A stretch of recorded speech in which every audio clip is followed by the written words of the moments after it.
Hello students, প্রতিদিনকার মতো আজকেও আমাদের কোশ্চেন অ্যান্সার সিরিজ চলে এসছে। আচ্ছা, আমাদের যে ডেইলি টার্গেট সিরিজটা চলছিল, সেই ডেইলি টার্গেট সিরিজের যে ভিডিওগুলো সেগুলো লেখা থাকছিল যে ডে 7, ডে 8, ডে 6 এরকম করে লেখা থাকছিল। কিন্তু আমি এই ভিডিওগুলো তা সেরকম লিখে কিছু দিচ্ছি না, থাম্বনেলগুলো হয়তো অন্য কিছু থাকছে, কিন্তু তোমরা ওই টার্গেট সিরিজের মধ্যেই ধরে রাখবে। যা যা ভিডিও আপলোড করছি রেগুলার সেগুলো একবার করে দেখবে। হ্যাঁ, এবার যদি তোমরা যদি চাও যে স্যার না ওরকমই লেখা থাকুক, হ্যাঁ, যে ডে 7, ডে 8 আজকে আমাদের এই কমপ্লিট করতে হবে, তো তোমরা যদি সেরকম চাও তো আমি সেরকম করেই আবার যে ভিডিওগুলো আপলোড করছিলাম ওইভাবেই আপলোড হবে।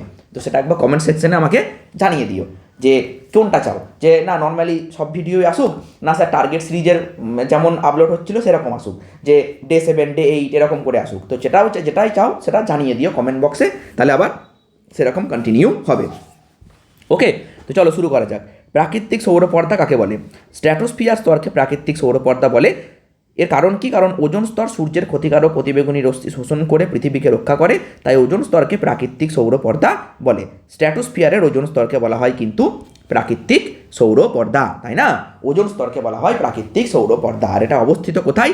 স্ট্র্যাটোস্ফিয়ারে। এই স্ট্র্যাটোস্ফিয়ারকে কি বলা হয়? স্ট্র্যাটোস্ফিয়ারকে কিন্তু বলা হয় শান্তমণ্ডল। কেন বলা হয়? কারণ এখানে জল, ঝড়, বৃষ্টি, ঝঞ্ঝা এসব হয় না, তাই না? বায়ুমণ্ডলে যে বিক্রিয়ার মাধ্যমে ওজোন স্তর সৃষ্টি হয় তার নাম কি? আলোক রাসায়নিক বিক্রিয়া।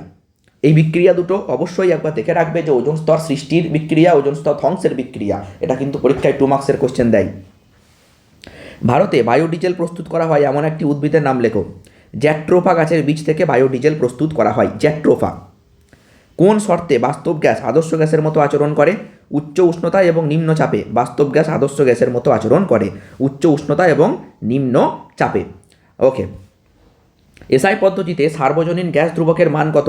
এসআই পদ্ধতিতে সার্বজনীন গ্যাস ধ্রুবকের মান হচ্ছে 8.314 joule mole inverse kelvin inverse. এটা এসআই পদ্ধতি একক, ঠিক আছে? যদি বলে যে লিটার এটিএম পদ্ধতিতে, তাহলে কি হবে? 0.082 litre ATM mole inverse kelvin inverse. মনে রাখতে হবে, এইটা কিন্তু অঙ্ক করার ক্ষেত্রে কাজে লাগে, তাই এই মানটাকে মুখস্থ রাখতে হবে। সিজিএস পদ্ধতিতে আয়তন প্রসারণ গুণাঙ্কের একক কি? আয়তন প্রসারণ গুণাঙ্ক, দেখো ভাই, আয়তন প্রসারণ গুণাঙ্ক তোমরা কি দেখেছিলে? যে গামা, তাই না? গামা ইকুয়াল টু কি লিখেছিলে? V2 minus V1 by V1 T2 minus T1। ঠান্ডা লেগেছে সেই জন্য গলার খুব প্রবলেম হচ্ছে, সরি। হ্যাঁ, তো এইটা হচ্ছে কিন্তু আয়তন প্রসারণ গুণাঙ্কের গাণিতিক রূপ, তাই না? তো দেখো এখানে ভি এর একক আর এখানে ভি এর একক তো কেটে যাবে, নিচে পড়ে থাকবে শুধুমাত্র টেম্পারেচারের একক। তাহলে টেম্পারেচারের একক তো কেলভিন এসআইতে, তাহলে এইটা হয়ে যাবে কেলভিন ইনভার্স। সিজিএস হবে ডিগ্রি সেন্টিগ্রেড ইনভার্স, আর এফপিএস হবে ডিগ্রি ফারেনহাইট ইনভার্স। ওকে, মনে রাখতে হবে। আর এর কিন্তু যেটা মাত্রা যদি চাই তাহলে কিন্তু তাপমাত্রার মাত্রা থিটা ইনভার্সই হবে শুধুমাত্র, ঠিক আছে? তারপরে কঠিন পদার্থের ক্ষেত্রে দৈর্ঘ্য ক্ষেত্রফল এবং আয়তন প্রসারণ গুণাঙ্কের মধ্যে সম্পর্কটি লেখো। দেখো, কঠিন পদার্থের দৈর্ঘ্য প্রসারণ গুণাঙ্ক আলফা, ক্ষেত্র প্রসারণ গুণাঙ্ক বিটা এবং আয়তন প্রসারণ গুণাঙ্ক গামা হলে আলফা বিটা গামার মধ্যে সম্পর্ক হলো আলফা ইকুয়াল টু, আমি এখানে লিখে দিচ্ছি ভালো করে, beta by 2 equal to gamma by 3। Okay, alpha equal to beta by 2 equal to gamma by 3, অবশ্যই মনে রাখবে। নেক্সট, আলোকের বিচ্ছুরণের একটি প্রাকৃতিক উদাহরণ দাও। রামধনু একটা হচ্ছে আলোকের বিচ্ছুরণের প্রাকৃতিক উদাহরণ। তারপরে কোন ধরনের দর্পণ সেভিং মিরর রূপে ব্যবহৃত হয়? অবতল দর্পণ সেভিং মিরর রূপে ব্যবহৃত হয়, ঠিক আছে? কোনো জিনিসকে বড় করে দেখতে গেলেই কিন্তু অবতল দর্পণ ব্যবহার করতে হবে। ফিউজ তারের মূল বর্তনীর সঙ্গে লাইভ তারে কোন সমবায়ে যুক্ত করা হয়? ফিউজ তারকে মূল বর্তনীর সঙ্গে লাইভ তারে কোন সমবায়ে যুক্ত করা হয়? ফিউজ তারকে কিন্তু সবসময়ই শ্রেণী সমবায়ে যুক্ত করতে হবে। লাইভ তারের সঙ্গে অলওয়েজ শ্রেণী সমবায়ে যুক্ত করতে হবে। আর ফিউজ তারের যে বৈশিষ্ট্য, সেই বৈশিষ্ট্যটা কী হবে না? উচ্চ রোধ এবং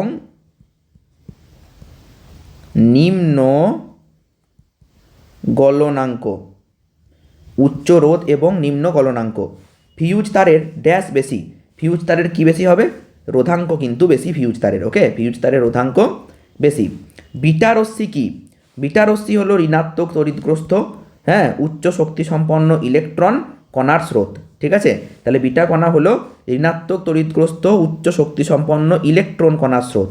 আচ্ছা, বিটাকে কীভাবে লেখা হয়? E-10। ঠিক আছে, E-10 এইভাবে কিন্তু বিটাকে লেখা হয়। কোন তেজস্ক্রিয় পরমাণু থেকে কোন তেজস্ক্রিয় রশ্মি নির্গত হলে ভর সংখ্যা অপরিবর্তিত থাকে? কোন তেজস্ক্রিয় পরমাণু থেকে যদি কোনো তেজস্ক্রিয় রশ্মি নির্গত হয়, তাহলে কোন তেজস্ক্রিয় রশ্মি নির্গত হলে ভর সংখ্যা কোনো পরিবর্তন হয় না?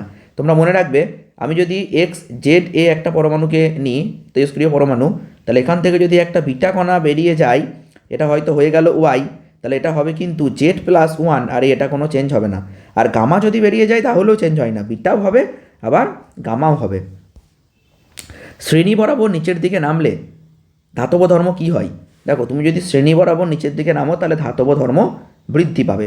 ওকে, কারণ আমি তোমাকে একটা কথা বলি, শ্রেণী বরাবর যত তুমি নিচের দিকে নামবে তত কক্ষপথ বাড়বে, তাহলে লাস্টের কক্ষে ইলেকট্রনটা কিন্তু নিউক্লিয়াস থেকে দূরে সরে যাবে। ঠিক আছে, তাহলে সেটা লুজলি বাউন্ড হয়ে পড়বে আর খুবই আলগা হয়ে পড়বে, সে কিন্তু ইজিলি চলে যেতে চাইবে, তাই না? ঠিক আছে, সেই জন্য ধাতব ধর্ম বৃদ্ধি পায়, ওপর থেকে নিচের দিকে নামলেই কিন্তু ধাতব ধর্ম বৃদ্ধি পায়। ওকে, নেক্সট, চতুর্থ পর্যায়ের প্রথম মৌলটির নাম কি? পটাশিয়াম। চতুর্থ পর্যায়ের প্রথম মৌলের নাম হচ্ছে পটাশিয়াম। সমযোজী ও তড়িৎযোজী যৌগের গলনাঙ্কের তুলনা করো। দেখো, সমযোজী যৌগের গলনাঙ্ক তড়িৎযোজী যৌগের তুলনায় অনেক কম হয়। ঠিক আছে, কারণ সমযোজী যৌগগুলো ভ্যান ডার ওয়ালসের বল দ্বারা যুক্ত থাকে, তাই না? আর তড়িৎযোজী যৌগগুলো কুলম্ব বল দ্বারা যুক্ত থাকে। এই কুলম্ব বল কিন্তু ভ্যান ডার ওয়ালের বল থেকে অনেক বেশি শক্তিশালী, তাই তড়িৎযোজী যৌগের গলনাঙ্ক অনেক বেশি আর সমযোজী যৌগের গলনাঙ্ক কম। পর্যায় সারণীর শ্রেণী বরাবর ওপর থেকে নিচে গেলে তড়িৎ ঋণাত্মকতা কী হবে? তড়িৎ ঋণাত্মকতা কমবে। কেন? দেখো, ওই যে বললাম যে যত তুমি ওপর থেকে নিচে আসবে, ঠিক আছে, কারণটা একটু বুঝলেই আর ভুলবে না, যত ওপর থেকে তুমি নিচে আসবে তত একটা করে কক্ষপথ কী হবে? বাড়বে। তাহলে ইলেকট্রনটা দূরে সরে যাচ্ছে, আর ইলেকট্রন যদি দূরে সরে যায় তাহলে ইলেকট্রন ছেড়ে দেওয়ার প্রবণতা বাড়বে, কারণ নিউক্লিয়াস তো অনেক দূরে হয়ে যাচ্ছে না। তাহলে আবার দেখো, অন্য মৌলের সঙ্গে যে সমযোজী বন্ধনে ইলেকট্রন থাকবে, সেই ইলেকট্রন জোড়টাকে কিন্তু এই নিউক্লিয়াস নিজের দিকে বেশি জোরে টানতে পারবে না। কারণ কি? কারণ অনেক দূরে চলে এসছে তো। তাই ইলেকট্রন জোরকে যদি নিজের দিকে টানতে না পারে, হ্যাঁ, অন্য মৌলের সঙ্গে যে বন্ডটা করবে সেই ইলেকট্রন জোরকে যদি নিজের দিকে টানতে না পারে, যদি টানার ক্ষমতা আস্তে আস্তে কমে যায়, তাহলে কি হবে? তাহলে তড়িৎ ঋণাত্মকতা হ্রাস পাবে। বোঝা গেল? তড়িৎ ঋণাত্মকতা হ্রাস পাবে। কারণ তড়িৎ ঋণাত্মকতা মানে কি? তড়িৎ ঋণাত্মকতা মানে হচ্ছে সমযোজী বন্ধনে আবদ্ধ ইলেকট্রন জোরকে নিজের দিকে আকর্ষণ করার ক্ষমতা। তাহলে যত উপর থেকে নিচে নামবে তুমি একটা শ্রেণী বরাবর, তত কি হবে? তত নিউক্লিয়াস দূরে সরে যাচ্ছে, আর নিউক্লিয়াস দূরে সরে গেলে কি হবে? ইলেকট্রন জোরকে নিজের দিকে টানার ক্ষমতাও কমবে, প্রবণতা কমবে। কারণ আমরা জানি যে কুলম্ব ফোর্স ভ্যারি করে, F vary just 1/r², distance বাড়লে কিন্তু ফোর্স কমবে, তাই না? সেই জন্যই কিন্তু তড়িৎ ঋণাত্মকতাও কমবে। আর যদি তুমি বাঁ দিক থেকে ডান দিকে যাও তাহলে তড়িৎ ঋণাত্মকতা কিন্তু বাড়বে। ওকে, নেক্সট দেখো, Al2SO4 এর তড়িৎ বিয়োজনে কটি ক্যাটায়ন উৎপন্ন হয়? এখানে দুটি ক্যাটায়ন উৎপন্ন হবে। ওকে, দুটি ক্যাটায়ন উৎপন্ন হয়। নেক্সট, একটি তড়িৎ অবিশ্লেষ্য পদার্থের নাম লেখো। চিনি সমযোজী যৌগ। ঠিক আছে, এর জলীয় দ্রবণ কিন্তু তড়িৎ পরিবহন করে না, কারণ এটা আয়নে ভাঙে না। নেক্সট, গ্যালভানাইজেশন বলতে কী বোঝো? মরিচার হাত থেকে রক্ষা পাওয়ার জন্য লোহার ওপর জিঙ্কের প্রলেপ দেওয়াকে গ্যালভানাইজেশন বলে। নেক্সট কোয়েশ্চেন, পর্শ পদ্ধতিতে SO2কে SO3-তে রূপান্তরিত করতে কোন অনুঘটক ব্যবহার করা হয়? প্লাটিনাম অ্যাসবেস্টস বা ভ্যানাডিয়াম পেন্টক্সাইড, তাই না? V2O5 এই অনুঘটক ব্যবহার করা হয় SO2কে SO3-তে রূপান্তরিত করতে। Important question. নাইট্রোলিমের একটি উপাদান কার্বন, অপরটি কি? Calcium cyanamide, CaNCN। কারণ CaNCN+C একই বলা হয় কিন্তু নাইট্রোলিম, তাই না? নেক্সট কোয়েশ্চেন, থার্মিড মিক্সচার কি? 3 ভাগ Fe2O3 এবং 1 ভাগ অ্যালুমিনিয়াম চূর্ণের মিশ্রণকে থার্মিড মিক্সচার বলে। 3 ভাগ Fe2O3 এবং 1 ভাগ অ্যালুমিনিয়াম চূর্ণের মিশ্রণ, মনে রাখতে হবে।